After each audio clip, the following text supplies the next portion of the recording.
Propedêutica em oftalmologia.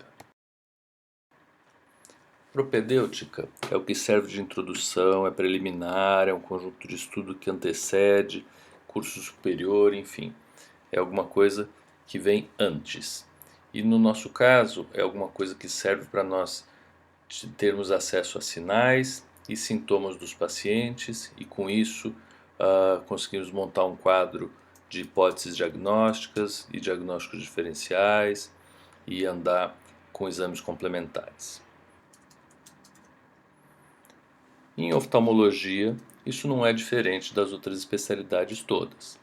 Nós precisamos obter os sintomas dos pacientes e os sinais. Essa é a propedêutica, o objetivo da propedêutica.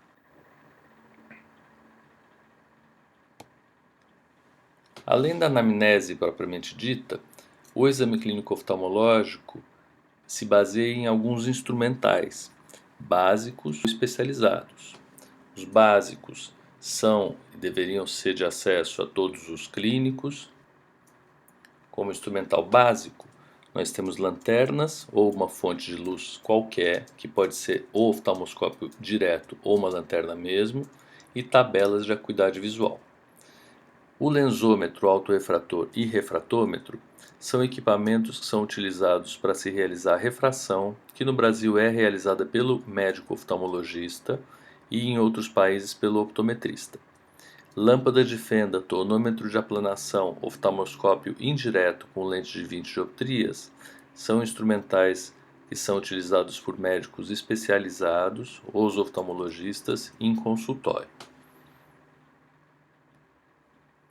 Aqui vamos nos ater um pouco aos aspectos da anamnese, ou seja, na obtenção da história detalhada do paciente. Por que é importante voltar a esse tema nesse momento? Porque o vocabulário oftalmológico ele é relativamente específico e deve ser ampliado para que durante a anamnese, a consulta, a história, a conversa com os pacientes, seja possível detalhar e não deixar um silêncio pairar sobre a conversação de vocês dois. Então, as dicas que vão ser passadas aqui podem ser importantes para a continuação dessa conversa. Nós acabamos dividindo os sintomas em sintomas visuais e, obviamente, não visuais. E os sintomas visuais têm a ver com a sensação da visão e os sintomas não visuais têm a ver com sensações orgânicas dentro do olho. Visuais incluem inúmeros: borramento, flutuação de visão, fotofobia, mosca volante, companhia limitada. E é muito importante vocês terem ciência e lembrarem desses termos todos para, de novo, que a conversa continue acontecendo. Então, a visão é borrada. E é borrada como? É borrada para longe, é borrada para perto, em um olho, nos dois olhos, isso flutua, é pior de noite, é melhor de dia. Todas essas variações podem ser muito importantes. Flashes de luz, quando o paciente fecha o olho, ele enxerga como se estivessem tirando luz, a flash, a fotografia do olho dele. Sim, não. Isso acontece frequentemente, isso acontece há pouco tempo, há muito tempo. Então não deixem a história ficar muito curta. Por outro lado, é importante também direcionar a história para que o paciente não tome conta do tempo e o tempo seja de vocês. Então vamos tentar fazer a história direcionada, mas rica. Leitura, outra grande fonte de confusão, onde algumas histórias ficam muito pobres e outras ficam muito prolixas. Então, leitura hoje em dia é algo um pouco diferente do que era no passado. Então, quando vocês perguntam para os pacientes se eles leem, vocês têm que ser mais específicos. Lê o quê? Leio placa de rua ou jornal? Ou figurinha no computador? Qual computador? O computador de mesa, que fica a 50 centímetros, ou um celular que fica a 30 centímetros do paciente. Isso vai ser sim importante, por exemplo, em sintomas relacionados à presbiopia, que é também conhecida pelos pacientes como vista cansada, que acontece depois dos 45 anos de idade. Não, piora para ler placa de rua. Ótimo, piora para ler placa de rua quando você está mais cansado, no fim do dia, ou de manhã quando já sai do trabalho, quando sai para o trabalho já é ruim para ler as placas de rua. Não, não, é pior sempre de noite. E placas de rua também é ruim para ler durante a reunião PowerPoint e projeções, ótimo. Talvez esse paciente tenha olho seco, que é uma grande causa de flutuação de visão e piora ao longo do dia. A lágrima vai evaporando, vai piorando a visão desses pacientes.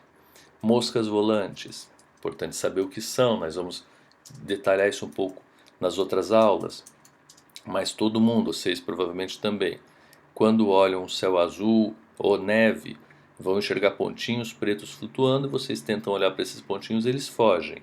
Então enxergar isso em si não é um grande problema. O problema é se isso aumentou muito, diminuiu completamente, ou se esses pontinhos viraram os flashes de luz, porque isso pode ser uma alteração retiniana.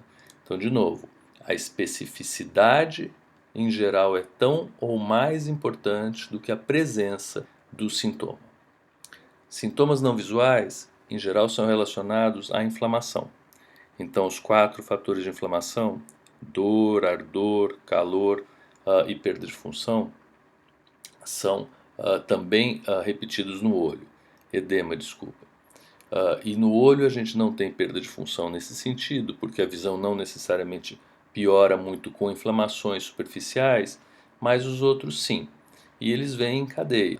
E os pacientes costumam referir que eles podem ter no comecinho algum ardor, depois eles podem ter algum prurido, podem ter lacrimejamento, vermelhidão, dor, secreção. Isso tudo faz parte de um quadro relativamente comum, que é alguma inflamação específica, e aí no caso do prurido é bastante específico de alergia, de processos alérgicos, existe coceira, existe prurido, ou inespecífico. Então, vermelhidão faz parte de uma miríade de inúmeras causas, desde conjuntivite, trauma, e aí vai. Com hemorragias subconjuntivais, hemorragias intraoculares, o olho fica vermelho. Então, sintomas inespecíficos. Importante perguntar. Piora, melhora, tem melhorado, tem secreção, é o dia inteiro, dói, irradia para algum lugar. Enfim, qualifiquem, especifiquem bastante os sintomas. Quanto mais vocês especificarem, melhor. Não, vocês não têm esse vocabulário todo construído. Quanto mais vocês examinarem pacientes com queixas oculares ou quanto mais vocês treinarem essa anamnese e tirar histórias oculares, mesmo de pacientes sem queixas específicas, que têm queixas oculares, se vocês perguntarem, melhor. Mais rica vai ser a anamnese, vocês conseguem direcionar esses pacientes ou tratar esses pacientes.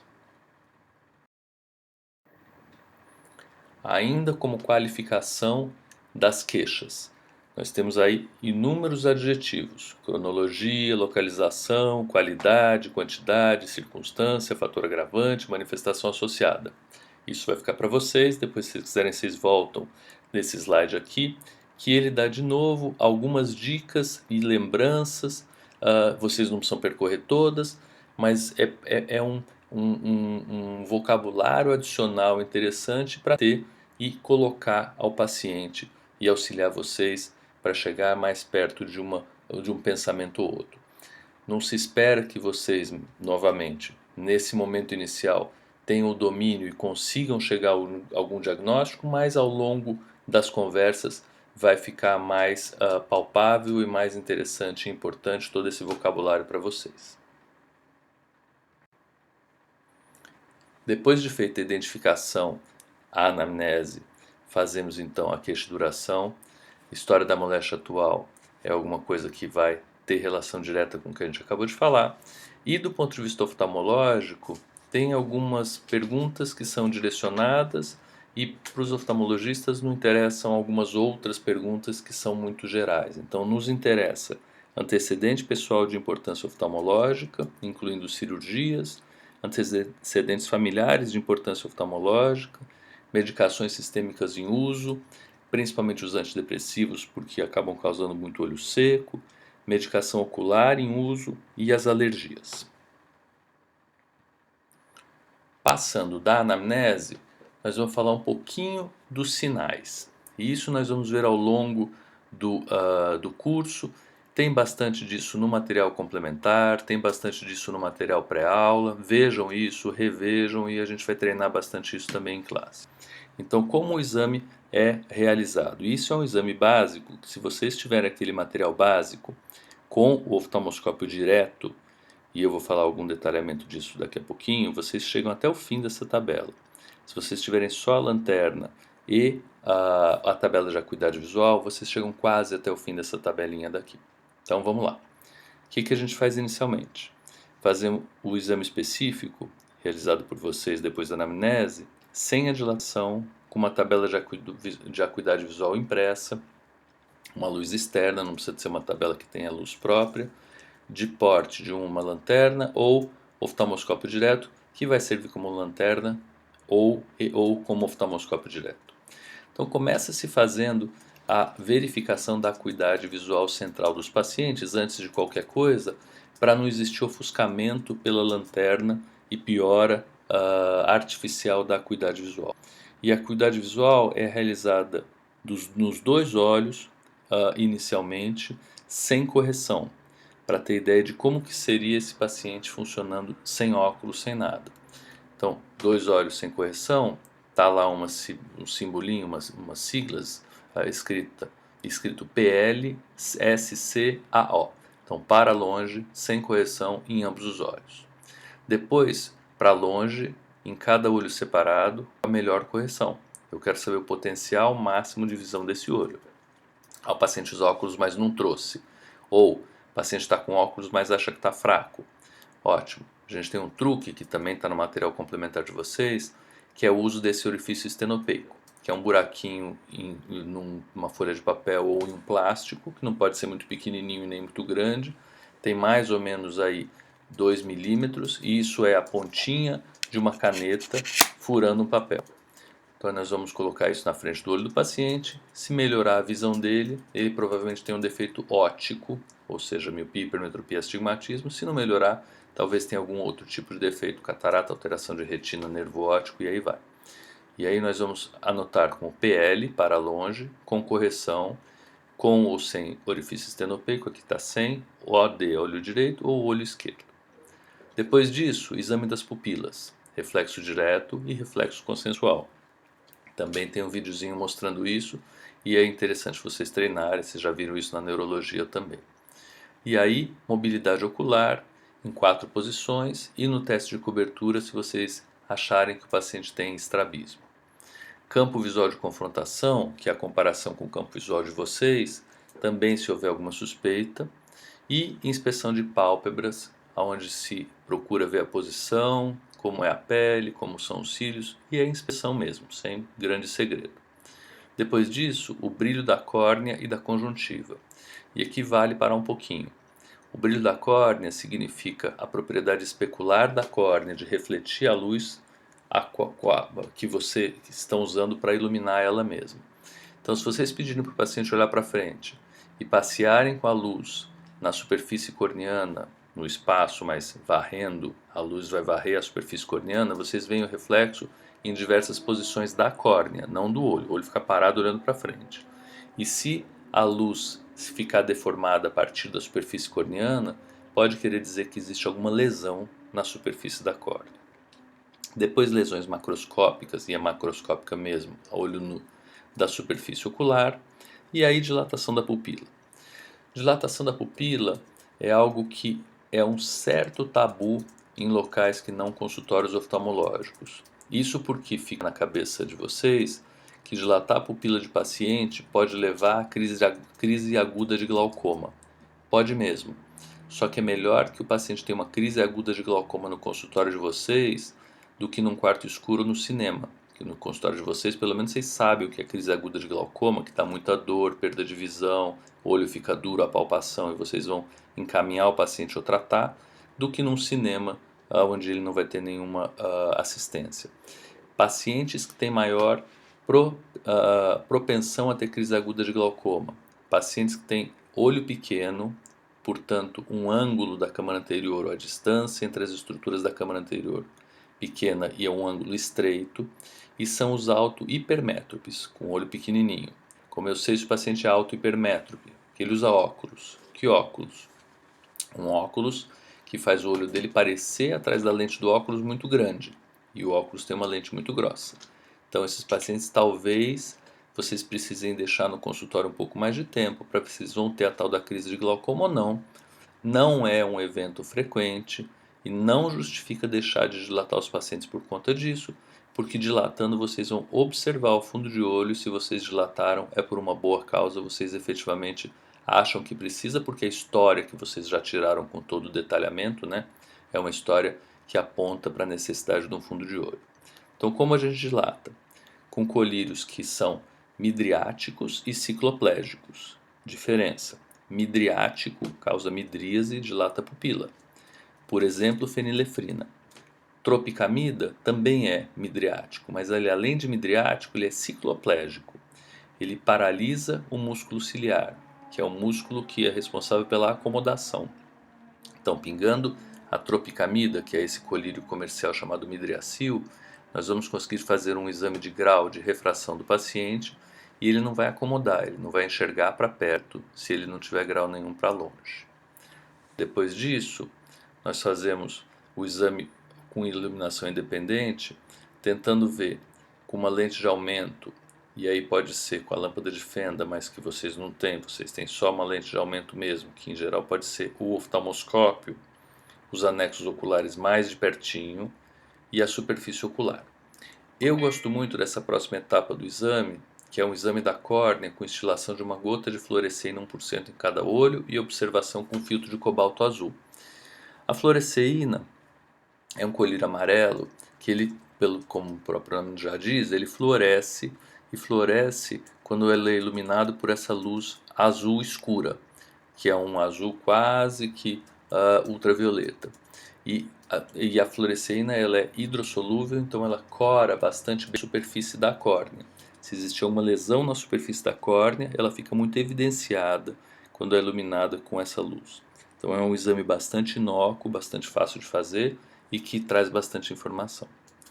Depois um outro exame que é bastante útil e que é utilizado com um oftalmoscópio direto é esse da transparência dos meios oculares com observação do reflexo vermelho e que ele evidencia catarata, córnea, alteração de córnea, opacidade de córnea e alteração opacidade de humor vítreo. Talvez esse seja o uso mais interessante do oftalmoscópio direto, aonde não se interpõe nenhuma lente, o dial dele fica em zero e se observa a uma certa distância, 1 metro, os dois olhos do paciente ao mesmo tempo, ou dilatado ou numa sala escura, porque a pupila fica mais dilatada um pouco. Esse exame é muito preciso e, prestando atenção, nós conseguimos ver pequenas opacidades que venham do cristalino ou da córnea ou do vidro. É muito difícil saber de onde vêm as opacidades, porque nós não temos essa imagem, essa noção tridimensional do olho como um todo. Mas é bastante fácil saber se tem ou se não tem essa opacidade.